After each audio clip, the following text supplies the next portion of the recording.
1 iyuldan pensiyalar ommaviy to'xtatiladi degan gapni eshitgan bo'lsangiz, befar o'tib ketmang. Bu mavzu faqat pensionerlarga emas, ularning farzandlariga, vasiylariga, xorijda yurgan yaqinlariga, nogironligi bo'yicha nafaqa oluvchilarga va boquvchisini yo'qotgan oilalarga ham bevosita tegishli.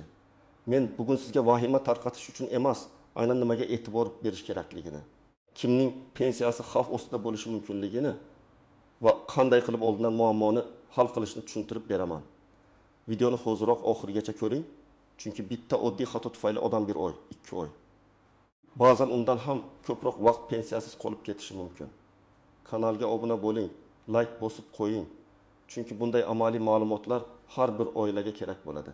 Avvalo eng muhim narsani aniq aytaman. 1 iyuldan hammaning pensiyasi to'xtatiladi degan gapni to'g'ridan to'g'ri shunday tushunish noto'g'ri.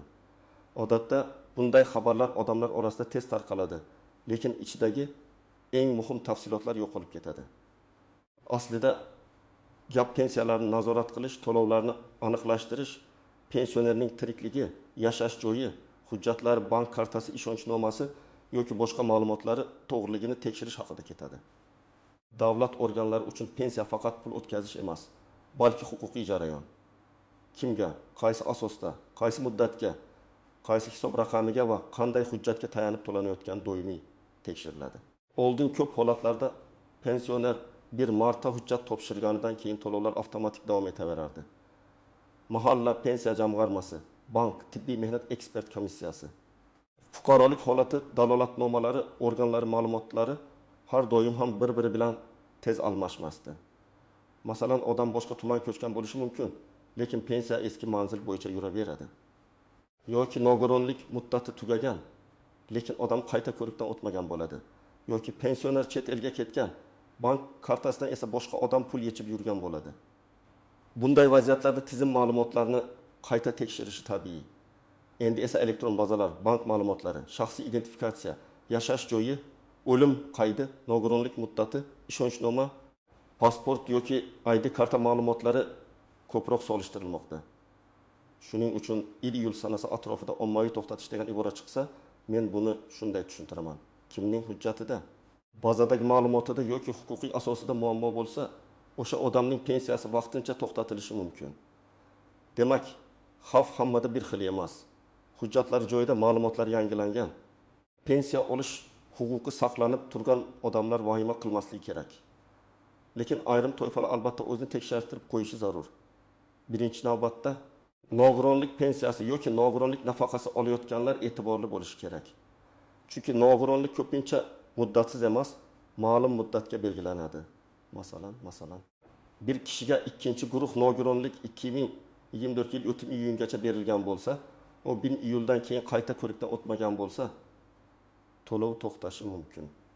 Hujjat muddati tugagani uchun to'lov asosining yo'qolishidir. Odam haqiqatda kasal bo'lishi, ishlay olmasligi, dori-darmon olib yurishi mumkin, lekin tizim uchun tibbiy xulosa muddati muhim. Shuning uchun bunday fuqarolar meni hamma taniydi, kasalligim aniq deb o'tirmasdan tibbiy hujjatlarini vaqtida yangilashi kerak. Ikkinchi toifa, ishonchnoma orqali pensiya olayotganlar. Hayotda bunday misollar juda ko'p. Ona tingli 2 yoshda yura olmaydi. Pensiyasini qizi bank kartadan yechib beradi. Ota qishloqda yashaydi, o'g'li shaharda bank ishlarini yuritadi. Yoki pensioner chet elda davolanishda qarindoshi uning nomidan pul oladi. Bu holatlarning hammasi qonuniy bo'lishi mumkin. Lekin ishonchnoma muddati, rasmiylashtirilgan shakli va pensionerning tirikligini tasdiqlash masalasi muhim. Agar ishonchnoma muddati 30 iyunda tugasa, 1 iyuldan keyin bank yoki pensiya organi to'lovni ushlab turishi mumkin. Bu yerda eng katta xato shuki, odamlar ishonchnoma tugaganini faqat pul tushmagandan keyin bilishadi. Uchinchi toifa chet elda bo'lgan pensionerlar. Masalan, pensioner Rossiyada farzandlarnikida 3 oy, 6 oy yoki 1 yil yashab keladi. Ba'zan nevaralariga qaraydi. Agar tizim pensionerning doimiy yashash joyi, bank amaliyotlari yoki shaxsiy tasdiqlari bo'yicha shubha ko'rsa, to'lov vaqtincha tekshiruvga tushishi mumkin.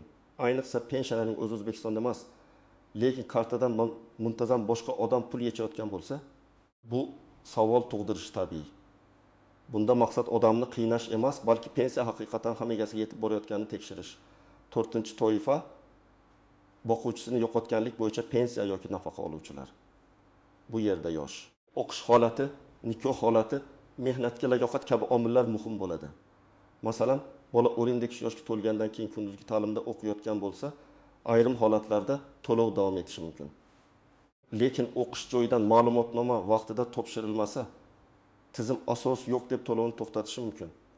Talaba bir universitetdan boshqasiga ko'chgan, akademik ta'til olgan yoki sidqi ta'limga o'tgan bo'lsa, bular ham to'lovga ta'sir qilishi mumkin. Shu sababli oldin olib yurganman demak davom etadi deb o'ylash xavfli. 5-toifa pasporti yoki ID kartasi muddati tugagan, familiyasi o'zgargan. Yashash manzili almashgan pensionerlar.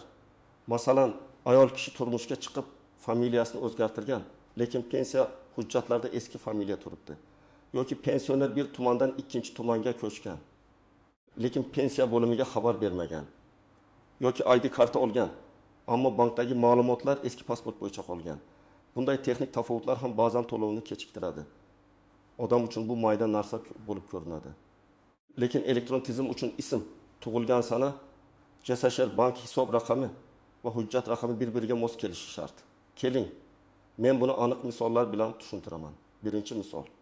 Olimi 7 yoshli otaxon har oy 1.200.000 so'm pensiya oladi. Bank kartasi o'g'lida turadi, chunki otaxon yurishga qiynaladi. O'g'il har oy pulni yechib, dori-darmon va oziq-ovqat olib beradi. Lekin ishonchnoma muddati 1 yilga berilgan va iyun oxirida tugagan. Iyul oyida pul tushmaydi. Oila pensiyani bekor qilishdi deb vahimaga tushadi. Aslida esa muammo bitta. Ishonchnoma yangilanmagan yoki pensionerning shaxsiy tasdig'i talab qilingan. Agar oila oldindan notarius yoki tegishli organ orqali hujjatni yangilaganda to'lov uzilmasligi mumkin edi. Ikkinchi misol. 45 yoshli fuqaro 3-guruh nogironlik bo'yicha nafaqa oladi. U har yili tibbiy ko'rikdan o'tishi kerak. Bu yil ishlar bilan ovora bo'lib shifokorga kech boradi. Komissiya hujjatlari iyul o'rtasida tayyor bo'ladi. Natijada iyul to'lov vaqtincha ushlab qolinadi.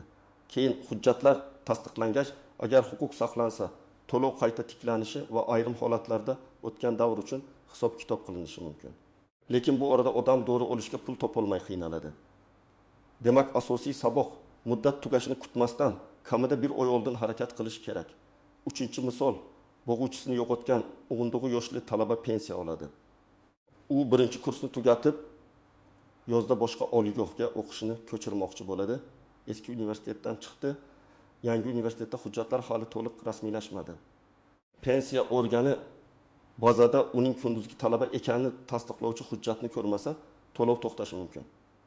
Talaba men baribir o'qiyman-ku deydi. Lekin tizim hozirgi kunda tasdiq qayerda deb qaraydi. Bunday vaziyatda o'qish joyidan rasmiy ma'lumotnoma, buyruq nusxasi yoki tegishli tasdiqni vaqtida topshirish muhim.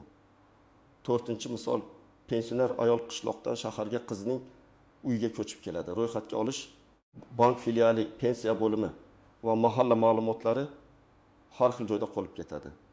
Bir kuni to'lov kechikadi. U meni ro'yxatdan chiqarishganmi, pensiyamni kesishganmi deb xavotir oladi. Aslida bu ko'pincha ma'lumotlarni moslashtirish masalasi bo'ladi. Yashash joyi o'zgarganida tegishli pensiya bo'limiga murojaat qilib, hujjatlarni yangi manzil bo'yicha tartibga keltirish kerak. Agar siz yoshga doir pensiya olayotgan bo'lsangiz, hujjatlaringiz joyida bo'lsa, bank kartangiz faol bo'lsa, yashash manzilingiz va shaxsiy ma'lumotlaringiz bazalarda mos bo'lsa, siz har oy pensiyani o'zingiz olayotgan bo'lsangiz, ortiqcha vahima qilishga asos yo'q. Chunki tizimning maqsadi hammani puldan mahrum qilish emas. Pensiya insonning qonuniy haqqi. Uni bekor qilish uchun aniq huquqiy sabab bo'lishi kerak. Lekin men har doim shuni aytaman. Vahima qilmaslik boshqa, umuman tekshirmaslik boshqa. Masalan, pensioner 75 yoshda, kartasi ishlayapti, pensiya tushyapti. Baribir farzandlari bir marta bankdagi telefon raqami kim nomida ekanini, SMS xabar kelayotganini, karta muddati qachon tugashini, ID karta ma'lumotlari yangilanganini tekshirib qo'ysa zarar qilmaydi. Chunki muammo ko'pincha pensiya organida emas, bank kartasi muddati tugagani yoki hisob raqam bloklangani sababli yuzaga keladi. Eng ko'p uchraydigan nozik masalalardan biri bu pensionerning tirikligini tasdiqlash. Ayniqsa pensiyani boshqa odam olib yurgan bo'lsa, davlat organlari tabiiy ravishda savol beradi. Pensionerning o'zi bundan xabardormi? Pul unga yetib boryaptimi? U tirikmi? Majburlash yo'qmi? Bu savollar kimnidir ayblash uchun emas, pensionerning o'zini himoya qilish uchun ham kerak. Afsuski, hayotda shunday holatlar bo'ladiki, qarindoshlar keksa odamning kartasini olib qo'yadi. Pulni o'z ehtiyojiga ishlatadi.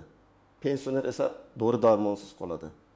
Shuning uchun nazorat kuchayishi oddiy oilalar uchun biroz noqulay tuyulsa ham, aslida zaif insonlarni himoya qiladigan mexanizmdir. Yana bir nozik masala pensiya to'xtatilishi bilan pensiya butunlay bekor qilinishini aralashtirmaslik kerak.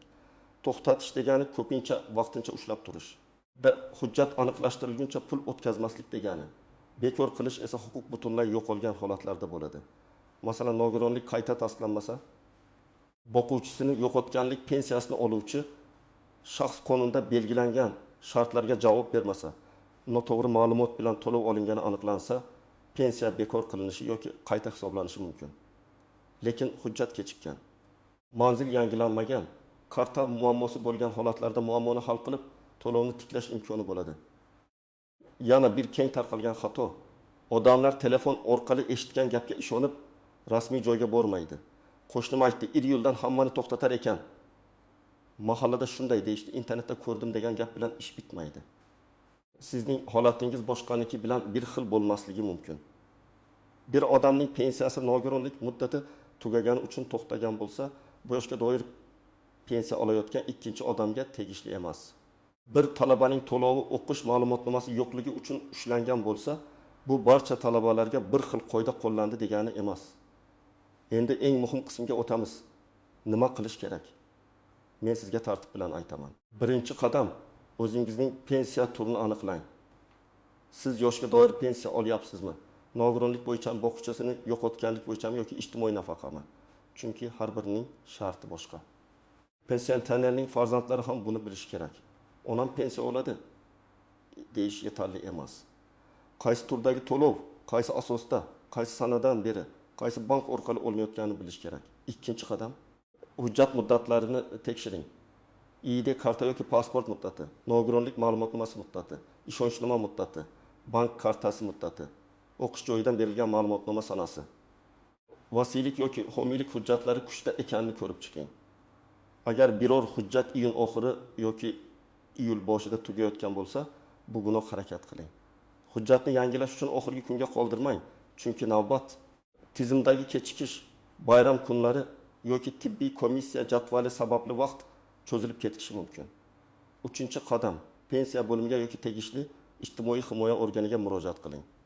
Odatda yashash joyingiz bo'yicha tuman yoki shahar pensiya bo'limi sizga aniq javob beradi.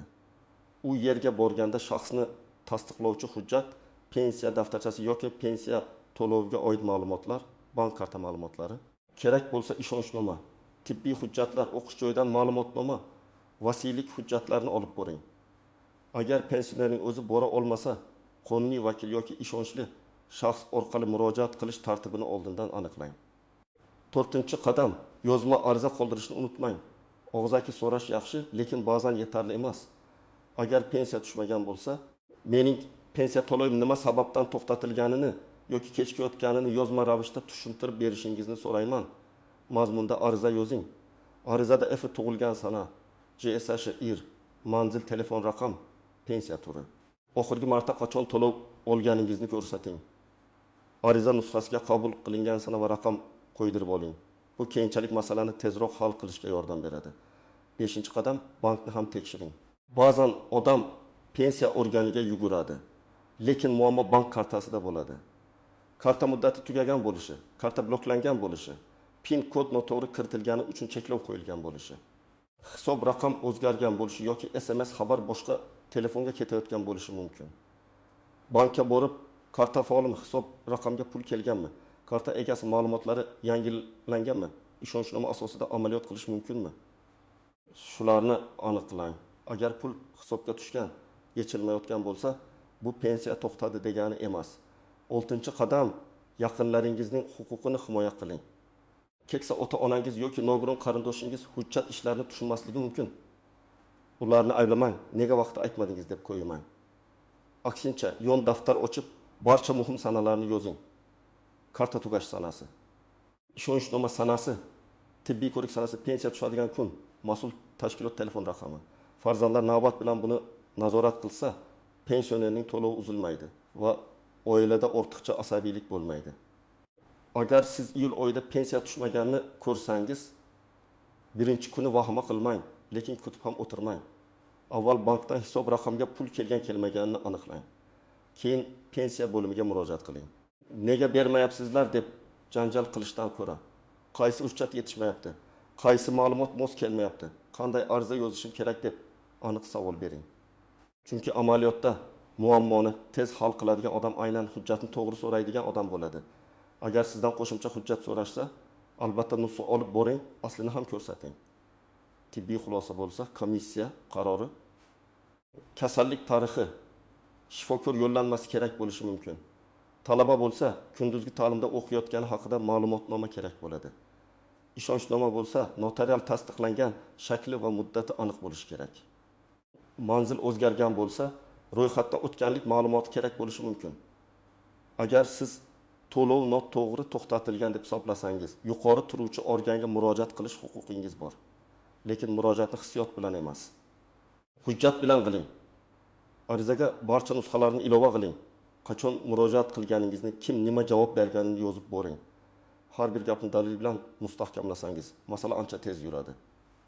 1 iyuldan pensiyalar ommaviy to'xtatiladi degan gapning ortida eng asosiy haqiqat shuki, hujjatlari muddati, bank ma'lumotlari yoki pensiya olish huquqida muammo bo'lgan odamlar to'lov bo'yicha tekshiruvga tushishi mumkin.